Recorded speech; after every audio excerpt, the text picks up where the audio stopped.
So when you talk about big data analytics, how exactly are you using that? A lot of CEOs and all kinds of industries talk about, oh, big data, it's all about big data, that's the future, but no one can really explain on a practical level how they're actually applying big data to help with customer targeting or whatever the case is. So can you flesh that out for us? It's a great point. It's become a cliche, but for us it's become real. When a bank looks at you to decide if it's going to give you a credit card, it looks at big top 3 bureau data. So it looks at information from Experian or TransUnion.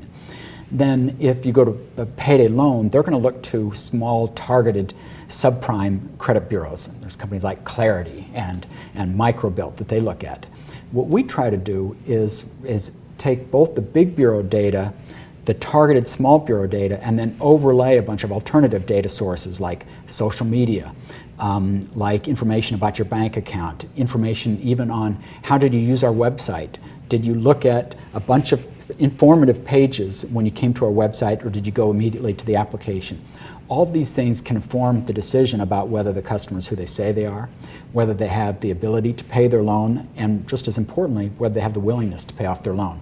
So we build a series of targeted scores on each of these things using thousands of data points from, as I said, big bureau, small bureau, and alternate data sources, and we're always looking for new data sources. In fact, we have a team in San Diego that does nothing but that. You actually talked about something there, social media. So what social media data components, how do you actually bring that into this vetting process? Fortunately for lenders and other providers, there's now just increasing numbers of providers that will package up information from all sorts of sources, including social media. But an easy example is if you have a and when you say social media, do you mean Facebook, Twitter, LinkedIn? All the above. All the above, okay. And it makes sense. If you have a robust social footprint, you're probably more likely to be who you say you are than a made-up identity, because it's you may be able, as a crook, be able to identify a social security number, but you can't necessarily build a history around that social security number, and that's part of what we look for as we try to identify whether that customer is who they say they are.